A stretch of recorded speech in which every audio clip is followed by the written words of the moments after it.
It takes more than open addressing to be a great software engineer. This is episode 138 of the Soft Skills Engineering Podcast. I'm your host, Jamison Dance. I'm your host, Dave Smith. Soft Skills Engineering is a weekly advice show where we answer all of your questions about the non-technical parts of the technical field of software development. And also, I started reading articles about C++ today. I'm in over my head. That's what I've decided. Is there such a thing as closed addressing? I make a Wikipedia article for it, and then I'll believe you. Hang on, let me change the word open to closed. And there isn't, not according to Wikipedia or reality, because those are the same. Well, I think it's time for you to leave your mark on the world. I'll just link it to open addressing and say it's the opposite of this. I probably shouldn't so even you make ask. your hash tables really bad and slow. Do you like collisions? If so, closed addressing is for you. I shouldn't say that. I didn't even know open addressing was a thing until 20 minutes ago. I'd heard the words, but I don't write C++.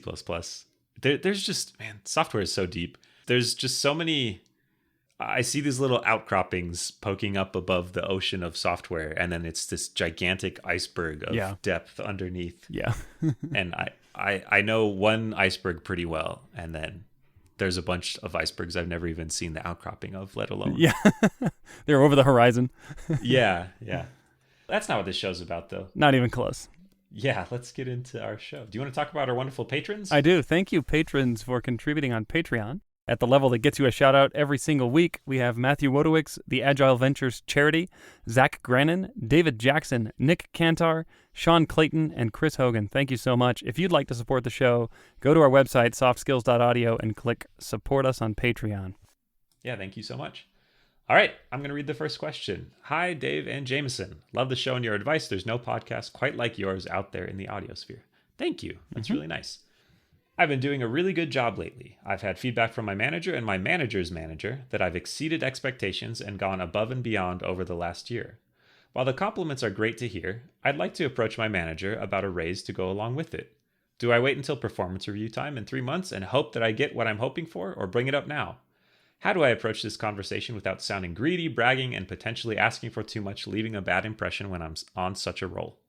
Oh, man. This is great. I just love that the question asker is, it's just great to see someone say, like, I'm kicking butt. Yeah. I'm doing a really good job, and just recognize it openly and honestly. That's cool. Especially when they have actual evidence to support that claim. Oh, yeah. Like, someone else told me I'm doing a good job. My manager. Hopefully you feel it deep inside, too. I'm awesome. I'm just awesome. No evidence to support that, but deep inside, I feel it. Said no engineer ever.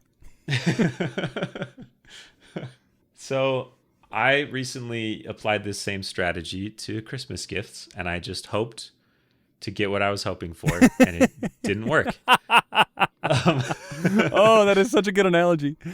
So I think your strategy is clear. Santa, I hope it's not news that he's not real. And someone has to know that you want the things that you want, and it makes it easier for you to get them. So I think you got to speak up about it. I don't think it would come across as braggy, especially if you've been publicly recognized as kicking butt. That's a way that they can recognize even more, and you have evidence that shows that you deserve it. So yeah, totally.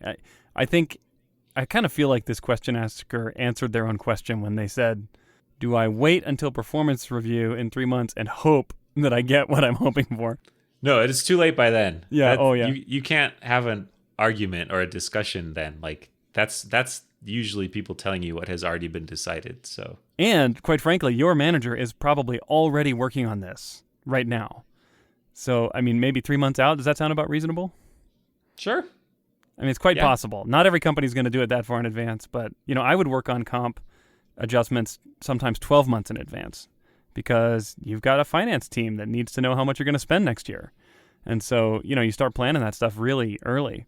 So absolutely get in there and talk to your manager right now. 3 months is not too early to start explaining what your expectations are. Yeah. And I think it's important to make clear that you are hoping or expecting that this increased performance leads to financial reward. Mm-hmm. People are motivated by different things, and there are some people that aren't super motivated by money. Like, they probably wouldn't say no, but they don't feel like that's a core part of their recognition. So and also it's less work and more convenient for the company to not give people raises, right? Like there's some process your manager has to go through, and then the company, they want to keep people, but they also want to spend as little amount of money as possible. So I think if you do nothing, chances are pretty good that nothing will happen, even if you've been kicking butt, or there's a possibility that nothing will happen. Yeah. And I don't think there's a negative consequence to speaking up and saying, hey, I'd like a raise. What can we do to make that happen? Yeah. And this is not too different from negotiating your initial salary when you start at a new company. It is a little different because now this company has a lot of information about you, and they know exactly what you're worth, they know what you're capable of, and they've seen it demonstrated over the course of, a long period of time compared to an interview. And they know what it would mean to lose you.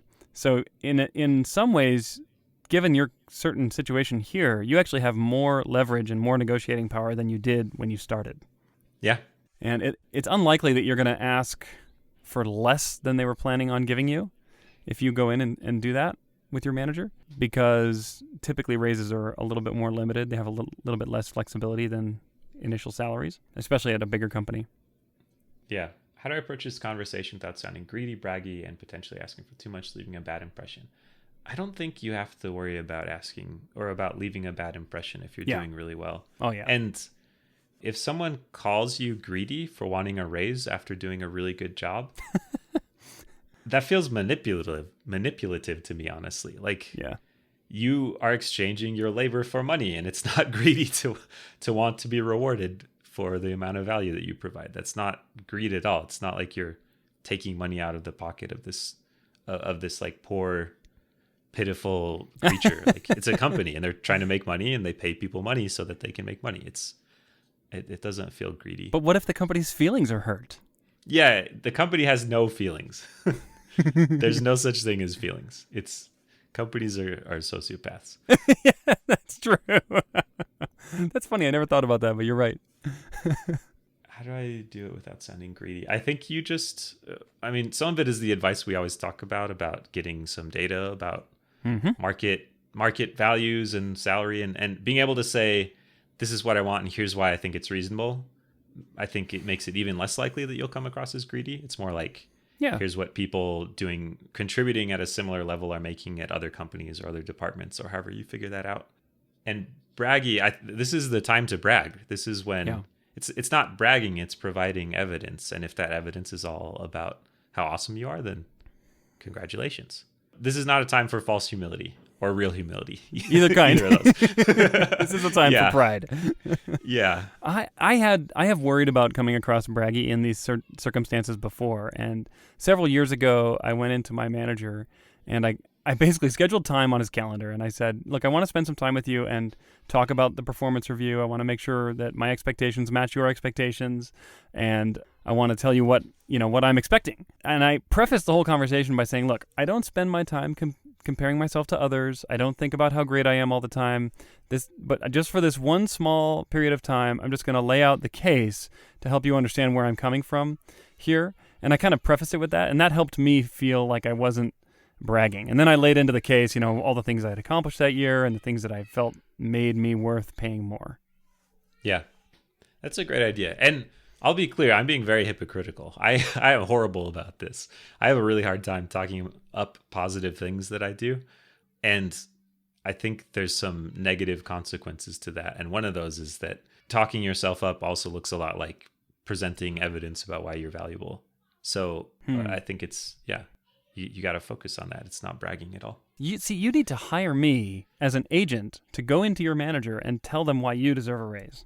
I was actually thinking about that when you were talking. I think it'd be interesting to say kind of another angle on the conversation you mentioned, where you could say, I don't keep track of how awesome I am, and I have a hard time summarizing that and bringing it up to other people. Can you help me talk about some of the accomplishments and what you perceive are things that I've contributed that are valuable? Or you could say, I'm not very good at talking about how good I am, and I don't keep track of it, but Dave does, and I'd like to turn the time over to him.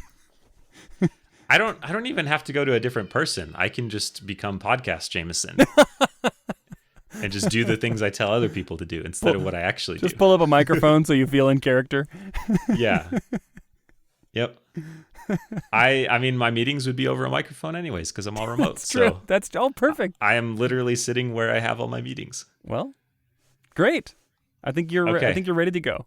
I am ready. Leaving a bad impression when I'm on such a role. I don't think it'll leave a bad impression. No. Remember, right now your employer is getting a bargain because you're performing higher than the level at which they hired you, but they're still paying you at that same level. So it's time for you to cash in. Yeah. Good luck. You're in a good situation. Absolutely. Good luck, and definitely do it. And I would go in with concrete numbers about what you want, because that will definitely influence the comp adjustment discussions that your manager will be having over the next few months. And like we said earlier, if you wait for this conversation until the time when you sit down with your manager for the performance review, it's way too late. And now you might have to wait another 12 months if you do that. Yeah. All right. Have we answered the question? Yep. Good luck. Do you want to read our next one? You bet. This comes from an anonymous listener who says, I don't feel like I can keep up at work. Teeth gritting emoji. Is that the right one? Grimacing, but showing teeth emoji. Okay. My team is super clever, young, and all singles. They spend weekends, evenings, and spare time learning. We are introducing a new tool or framework every couple of weeks, and it is exhausting. I am constantly learning a lot from them, and the projects always go really well. Is that a wizard emoji? No, that's a shrug. Oh, sorry. I guess my font's not zoomed in. Okay. I feel like this is reflecting a generational gap. Oh, I know. Oh, I can see it better now that I've zoomed in. Now that I got my bifocals on. Yeah, exactly. Okay. The projects always go really well. Shrug emoji. I'm not sure how to have a good conversation about it as they all love the learning culture. Any tips? Sabotage the projects. Okay, yeah, there are a couple angles of attack. Sabotage the projects so they have this inherent pain with new things. Yeah, okay. You could play the matchmaker. They're all single. Get them all in relationships. Help them start families. Yeah. Kids cut in pretty heavily to your weekend and evening staring at computer time. Yes. They're great. Also, they make it harder to learn programming things. Yes. On the weekends. Yeah, I don't see anything else. Well, what about... Oh, man, I don't even want to joke about this, but the opposite of what you suggested is abandon your own family. Okay. Yeah, become single. Got it. Okay. Well, I don't have any children anymore, but I'm really good with Rust. I did have a family, but then, yeah, I just felt like I had trouble keeping up with the JavaScript landscape. I learned 7 frameworks this year. Yeah. Ooh. Oh, I really didn't want to say that, but... Grimace emoji. Grimace emoji. So I have been the person introducing new tools or frameworks. I assume every couple of weeks is hyperbole. That seems like a lot. But I have been the person who loves being on the cutting edge. And I'm surprised to hear that the projects always go really well. Yeah. That's not my experience from trying every new library or paradigm that comes out. Yeah. Generally, we would try it and really like it and feel very cool and very smug and self-assured about how much smarter we were than the people using the old 2 years old thing. And then 2 years from then, we'd be like, it turns out there are a bunch of problems with this new thing that no one knew about when we adopted it. And there'd be these layers of sediment of old abandoned paradigms. And then we try the next new thing and add another layer. I learned a lot. Yeah. And I feel bad for all the people that have to maintain that code base now. So I'm surprised there's not some pain associated with this. I mean, even if it's just the pain of being a polyglot organization where you have to figure out how to debug or do logging in every new language or framework, or it's just general like cross-cutting concerns that you have to solve in a new way if you switch tech every couple weeks. Logging? Well, who would bother with that? I'm too busy learning a new framework. Yeah, we just don't have any bugs, and then we never need to log anything. That's a really good point. If you don't write bugs, like if you choose not to write bugs, then there's a whole bunch of stuff you don't need. I was reading this really fascinating postmortem on the development of Microsoft Word in the 80s. it's this PDF that came out of the lawsuit against Microsoft. So they got deposed and had to produce it. Mm-hmm. And it's this project manager basically saying, like, we worked at our working philosophy was called the infinite defect philosophy, where we just crank stuff out as fast as possible because we don't count bugs towards our productivity metrics. Okay. And then that's why it took 5 years to build this project. And we always thought we were 6 months away from building it. But their solution was to switch to the zero defects philosophy, where they just didn't write any bugs. Or didn't ship any bugs. Wait, or didn't ship anything? It's unclear to me. I have to read it again. Okay. But I just like that idea of, like, check out my brand new programming paradigm, no bugs driven development. Yeah. Exactly. It's called do it perfect the first time, always be right, know everything. It's very simple. Measure twice, cut once. Yeah. Like, this is a well-known paradigm. If we tie it to Agile, then we can really make some money. I'm a no bugs driven development coach with really reasonable rates. Yeah. And if you have any bugs, it's clear you failed to implement my methodology. Yeah. You're just not doing it right. But you're doing it wrong. The methodology is you have no bugs. That's right. So clearly. And I see some bugs in this code. So see that? That's a bug. You're doing it wrong. But I think my meta point is there is pain associated with moving this quickly and adopting new things this quickly. And if they're not feeling the pain yet, like, it is there. it's there, and it's growing, and it will become apparent soon when they are no longer young, maybe still single, but just old and single, grizzled, old and buried in complexity. Yeah, I feel like that's a pretty big part of engineering maturity, is understanding the trade-offs of adopting new things and how to smartly evaluate and choose new technology responsibly. And it seems like that's kind of lacking. So the pain point you're experiencing is, like, I just can't keep up with all these new things. But I would argue there's a larger business pain point of soon everything will come crashing down because no one can keep up with all these new things. Yeah. Now, it could be that the type of customer or environment that they're working with here is that it's like they get to spin up new projects from scratch all the time and then ship them like and walk an agency away. Or something. Yeah, that's exactly what I was thinking. Like, that would be a pretty conducive environment to trying out new things. Yeah. And that's good for a brand too. It's cool to be the agency that's an expert on all these hot new things. Yeah. Like, you name it, we've built something in it. Yeah. Yeah. And we can be one of the two people that know how to use this thing. Right. And so I kind of want to, like, let's just assume that this statement is right, that the projects go really well. How would you advise this person to survive or even thrive in this kind of environment where everyone's running 1,000,000 miles an hour? I think there's a couple things. One is you could make it clear or help establish some idea of training or onboarding or what it looks like to adopt a new technology. And it's one thing to be the person that goes off and researches it, and you just kind of learn it by default by using the thing. But that doesn't help new people spin up onto it. So if you can share that cost of coming up to speed on a thing, like maybe you have to have, I don't know, a doc that explains how to learn the thing. It doesn't have to explain everything about it because there are presumably other docs out there. But there's some additional cost that the person who's just like nights and weekends Googling stuff to figure out how it works is not paying for other people. And they have to pay the cost of keeping up with all these technology decisions that the nights and weekends person makes. So if you share that load a little bit, that might help out a little bit. It might help you come up to speed faster. It might help rein in the new stuff. And if there's this culture of learning, explaining stuff to other people is a great way to learn. Yeah. The other thing is I feel like output in programming is non-linear to the amount of time and effort you put into it. Meaning it's sublinear, where you put in twice the effort and get marginally more output? Yeah, I think there's this idea of they're working so many hours. How do I keep up with these people who are working tons of hours?